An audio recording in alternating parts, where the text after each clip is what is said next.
Hello, everyone. It's time for Vanishing Chicagoland Stories, the podcast. I'm your host, Pete Costanis. This is episode 304, season 13. Today's date is February 10th, 2024, and welcome to the show. On today's program, I'm going to talk about the 60th anniversary of the Beatles appearing on the Ed Sullivan Show. They appeared on February 9th, 1964. I'll talk about my memories of the Beatles, listening to their music, and watching their movies on television. Also, I'll talk about the CTA Bus Route 17 Westchester. So I'll talk about its history of that. I'll do my best on that bus route. But first, the program will go into a commercial break. And this program is brought to you by Easy Bake Oven. And this commercial is from 1968. So sit back and relax, and be right back with the show, folks. Thank you. Oven, kid. I love my Easy Bake Oven. Do you know how to work it and all? Of course, you just put the Easy Bake mix in here, and when it's done, it comes out here like this, easy as pie. And when the pie was open, the bird began to sing. My Easy Bake Oven comes with enough mixes to make all these things. And now I can get extra mixes to make cookies. It's Kenner. It's fun.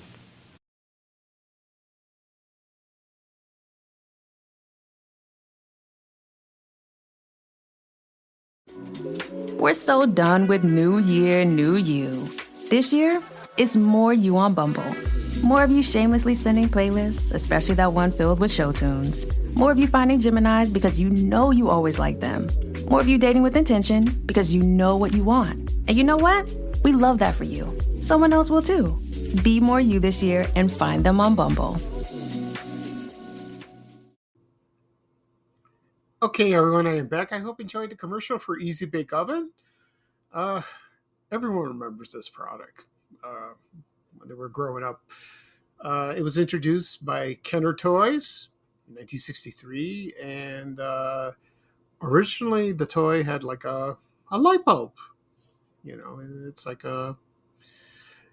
so you baked like a regular oven, and it came. The oven came with packets of cake mix, with round pans, even for cookies or other goodies you want to do that. And so it was. I remember watching the commercials from the 70s, and then Hasbro bought the company later on, and it's changed over the years. That on that commercial, the person that's talking to the little girl was that was the Goonie Bird.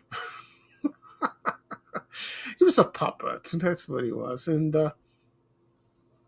so he was the corporate mascot for Kenner Toys, like that.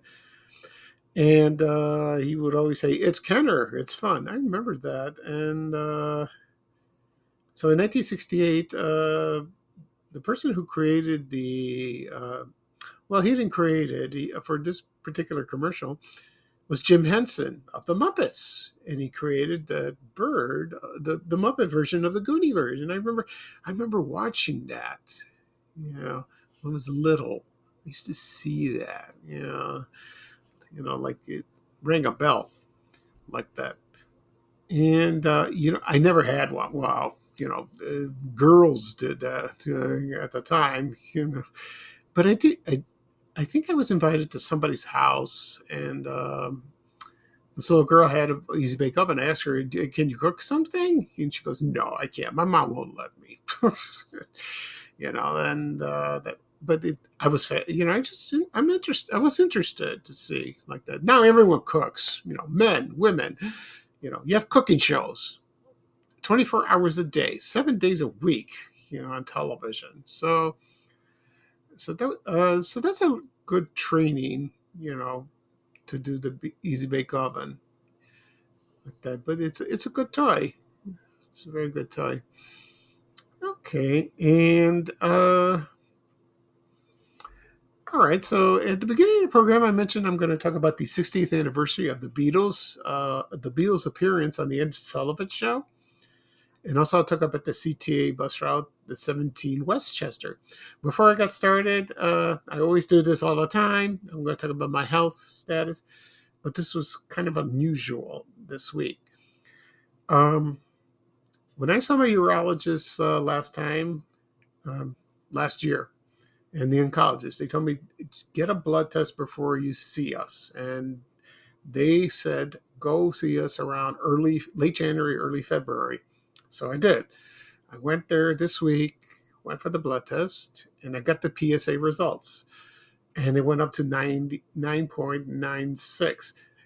The dumb thing I did is I put 99.6, and that's like a temperature, and it's like, ooh, that's too high. You would be like in the hospital or you'd be dead like that. But I fixed it. I got too carried away. So originally it was like 4.6 or something like that, and then it just elevated. I mentioned this before that my calcium is elevated. So when I saw my oncologist last year, he said, we will try a new medication, and then we will try to get the calcium down because it's elevated. It's because of the Xtandi, of the medication. That's what caused it. And that's probably why I have a spot on my 10th right rib.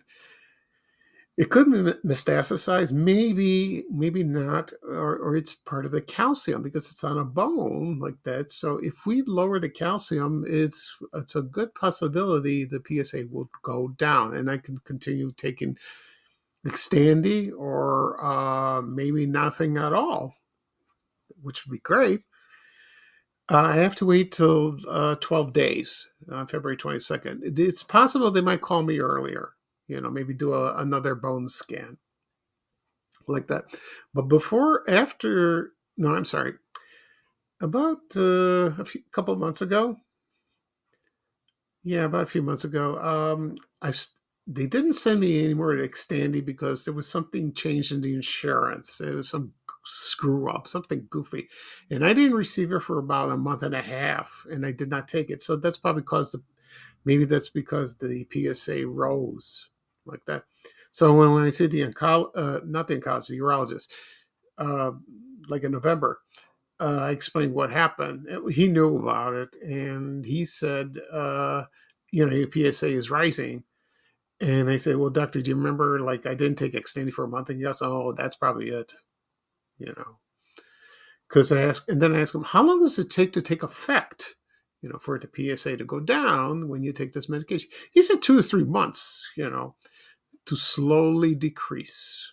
So that's probably it. So I resumed about late October, around Halloween or something like that. And then it's February now. So it's about 3 or 4 months now. But, maybe it's going down a bit because it was like 10.7. So it's possible, it could be that. Or there's something else in my body. I don't know. I was disappointed, and I'm also scared, and I told people on social media what was going on. But I didn't explain what I'm telling you now, what the entire story like that. I feel fine. I go to the bathroom normally, I feel like I've lost weight. I feel thin, but I don't look it in a way. I do feel it, but I still have the side effects, of the Xtandi. It's like sweating and being fatigued. Sweating doesn't come that much, not before. It's like once in a while. But the fatigue, it hits me like at night, late at night, or during like to the day, and I just have to lie down. I can't go anywhere. I get the feeling in my feet and all that, and my legs, and I just want to go to sleep, and get a good night rest. And I do, and then I wake up, I'm fine. I'm doing okay. So hopefully everything will be fine. You know. Usually, when your PSA rises, it means there might be cancer lingering around somewhere. My urologist did the best he could when he operated me in April 2020, and he got the prostate out, which is great. But there's like little microscopic cancer cells left on the prostate bed. Really tiny. You can't see it. I had radiation done, but it's slow growing. It's very, very slow, and if it pops up, we'll deal with it. So I don't know what's going to happen. Hopefully I'll be all right. I hope so. Someone told me if you live after 5 years, you're going to be okay. It'll be 5 years this December. So I'm just scared and I'm nervous like that. And but I want to thank everyone for their comments and their well wishes. From my friends, followers, family. I appreciate them all. But please don't worry. I think I have to beat this. I have to fight it. They always tell me, just fight it, and I will. Okay. And I pray to God everything will be all right. All right. All right. Now on to the fun. So I'm going to talk about the 60th anniversary of the Beatles' appearance on the Ed Sullivan Show. Now, I did not watch it because I was an infant when this happened. I was about 2 months, 4 months old. I was a baby. My mom watched it. And she was. My father worked at the Conrad Hilton Hotel. He was a waiter. He worked nights, so my mom was alone, and she took care of me at the time. And most of the time she just did that. She cooked my dinner, she changed me, blah blah blah, and she watched television. And that's the only way she learned English because she only came to America about a couple of years before. And so she learned. So she watched the Ed Sullivan Show every Sunday. She loved the show. They had different acts, singers, comedians, dancers, all kinds of entertainment. That's what was great about it. It was a great variety show. And she did watch the Beatles on TV. She didn't understand who they were, what they sang, where they came from, and she told me this story. She goes, "Who were they? What are they doing? And why are the girls screaming like that?" So she saw most of it, but she was taking care of me like that, and it was so funny, and then so. When they appeared on February 9th, it was seen over by 73 million viewers, on television. That's a lot of people. A lot of people indeed. Oh, my God. And it was announced prior. They came like that. They had like press conferences at the hotels in New York and like that. And it was the first time they arrived in America. But George Harrison came before, because his sister lived in Illinois. But so he was the first Beatle that arrived. He visited America. This was his second, technically. And so they appeared on February 9th. And Ed Sullivan interviewed him. He talked to him, and then they next appeared the following Sunday. They performed again, and then they appeared on February 23rd, but that was taped. So, but only Ed Sullivan, introduced them like that, and then the last time they appeared on the Beatles, no, the last time they appeared on Ed Sullivan was in 1965, and that was it. And they sang all their famous songs like that, and then they went on their concert tours and all that. Then the Beatles they performed in the International Amphitheater that was located at 43rd and Halsted, also at Comiskey Park. So, and then they made the movies. My memories of them started at an early age. I remember seeing them on TV somewhere, like in the movies, like for example, Hard Day's Night, Help.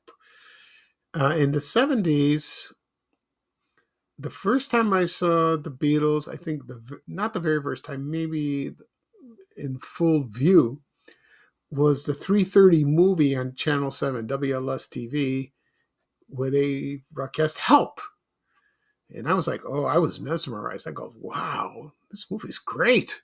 The music is great. It was, I didn't understand the movie much, but they were running around like that. It looked like a Monkeys episode. So, yeah, it was great. So, and then Hard Day's Night, I watched it like the late 70s. It was on 10:30. I saw the ad in the TV Guide, and I go, oh, I'm excited. I got to watch this movie. Luckily, it was Friday night, so I could stay up and watch it. And I watched it for the first time. I loved the movie. They played their hits, when I was a kid, they sounded funny because they're from England, that they talk that way. So, just being themselves, but it was a good movie. I loved the movie. I really did. And, so I saw that, Magical Mystery Tour. I saw it once, probably on Channel 50 later on. But I did see Yellow Submarine on Channel 9 during high school, the very first time, in full length. And that's a strange movie, a very strange, it's cartoon. The Beatles appear at the end of the movie, start singing like that. But I like the movie. It's interesting like that. Of course, on the broadcast of February 9th, there were other guests on the show. Like, for example, there was from the cast from the musical Oliver, and there was an actress named Georgia Brown, and the one cast member that was very famous in there was Davy Jones from the Monkees. He was in there. Little did we know he would go and become Davy Jones from the Monkees, but he was there. But nobody noticed him at the time. No, like that. All the performers are like pushed aside, like that. And the funny thing is, the girls are still screaming for the Beatles. I think I saw I have the show on DVD. I saw it once or twice, and they performed and all that, and but this is the full length show. So, but I hear the women screaming like that, so it was amazing. And other people that performed on the show was a Welsh singer. Her name is Tessie O'Shea. She performed a song called Two Ton Tessie. The girls were still screaming. Yeah, they were still screaming. Oh my God, like that. And also there was a magician. His name was Fred Kaps. He was from the Netherlands. He performed magic tricks, card tricks and all that. And also there was an acrobatic act. And it was called Wells and the Fork Phase. Now, one of the interesting things is one of the members of the act was the mother of Tony Basil, who did Mickey. Oh, Mickey, you're so fine. You're so fine. You'll blow your mind. Hey, Mickey. That one. And of course, you had the comedy team of McCall and Brill. That's Charlie Brill and Mitzi McCall. They were a husband and wife. They performed together. Later on, they performed on Rowan Martin's Laugh-In. They performed their act, but they couldn't hear themselves. The girls were still screaming for the Beatles, and they said they were embarrassed, and they said, "Oh, our career's over." But no, everything went okay. But they, like I'm saying, they didn't enjoy their time there, And of course, last but not least was Frank Gorshin. He was a comedian, best known as the Riddler from Batman. He performed there. He performed on the show. Now, I don't know if those acts met the Beatles backstage. Maybe. No clue. No clue at all. Okay, so over the years, I've listened to Beatles music on the radio, like, for example, WLS, AM or FM.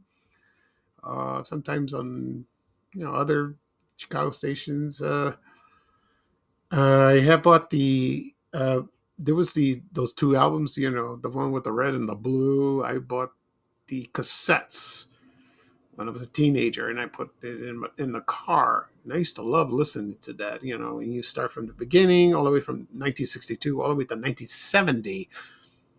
It's not all their major hits, but it's most of them. That's pretty cool. It's a compilation of their greatest hits. And they keep re-releasing their albums and all that. And then it was available for iTunes later on. And I bought a couple of songs on that. And and then about 50 years later, in 2014, Paul McCartney and Ringo Starr appeared at the Ed Sullivan Theater with David Liverman. And I watched that special, and it was beautiful. I loved it. Oh, it was great. And I wish John Lennon and George Harrison were there, but they passed away. If they were asked to perform with them, probably. George Harrison, yes, most definitely. John Lennon, maybe.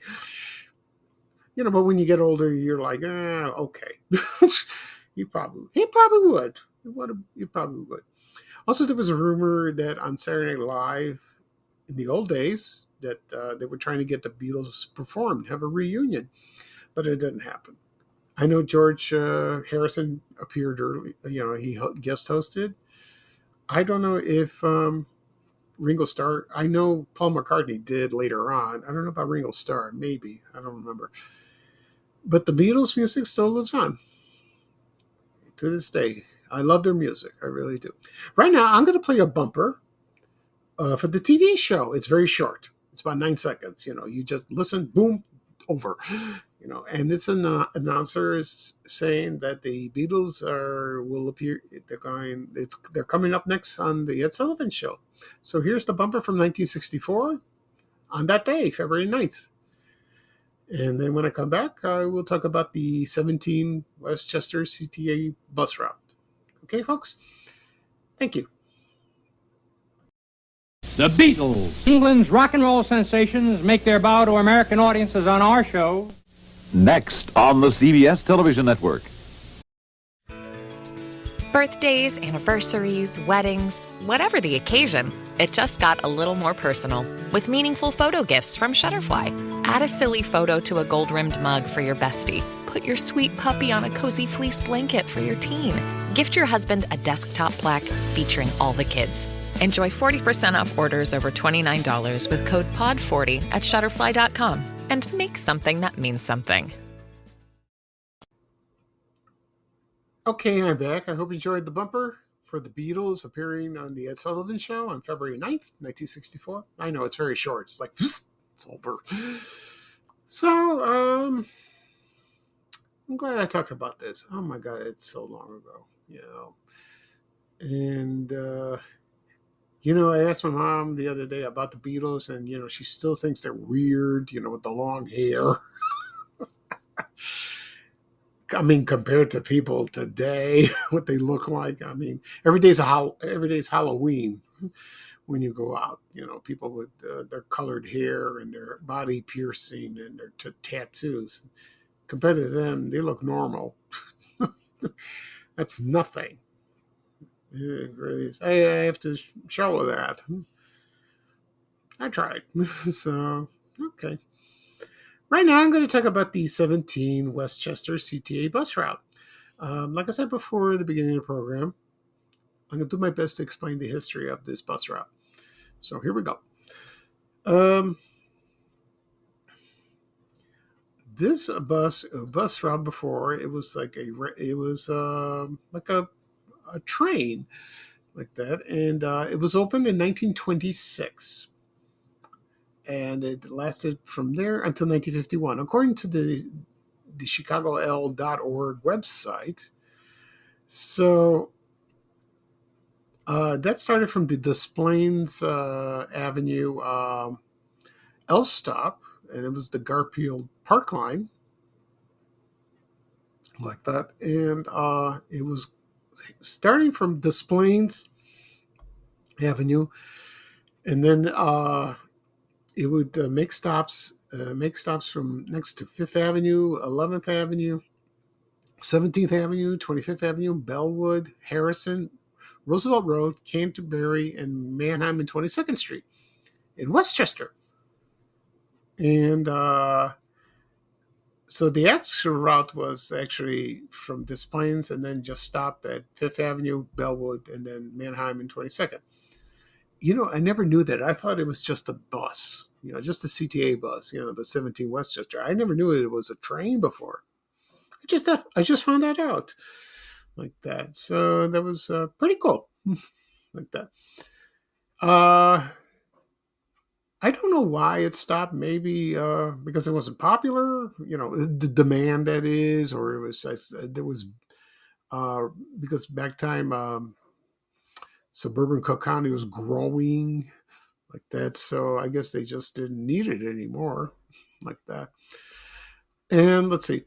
So the bus route was introduced on December 9th, 1951. And it lasted to a long, long time until December 16th, 2012. And it was replaced by the Pace Bus 317. And so it's just, but it started in 1992. It gradually, replaced it like that. And then the OWL service, which means that bus route, was running 24 hours a day. That ended in 1976. And then weekend service transferred to Pace, ended in February 1992, and midday started in 1998. Okay. So, there's a couple of videos on YouTube that shows the actual bus route going there, which is kind of interesting. I watched a few minutes of that. I want to watch the whole thing soon.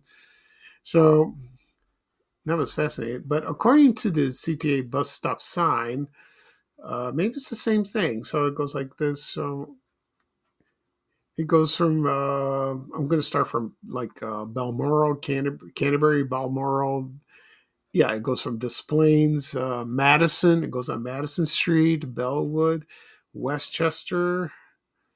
And it's a road, and Balmoral or Roosevelt, like that. And let's see, I got the map here.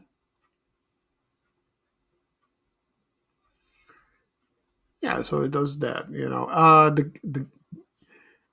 yeah, so it goes like from Des Plaines and then it turns on Madison, and then it just it's changed over the years, a little bit. It's tweaked a lot.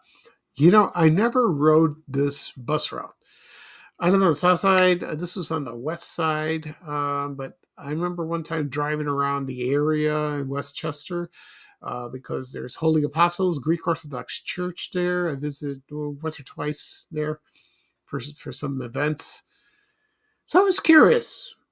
I want to see the bus route. This was in the 80s, or I had my car. So I drove around. And I drove where the final destination was, which was at which was of course at Balmoral and Canterbury. And I want to see the bus stop signs. I like to see that. And sure enough, I saw it. And then there was the bus coming, and I wanted to follow it, to see where it was going like that. So that was a good, extension of that. And so I followed that, and but only up to like about Madison, and then I just came back, and then I just went home, like that.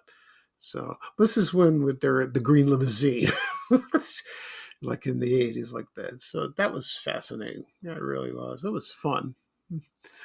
So it was at the Congress Rapid Transit line, at the first stop, which is in Forest Park, Illinois, like that. So if you hop on the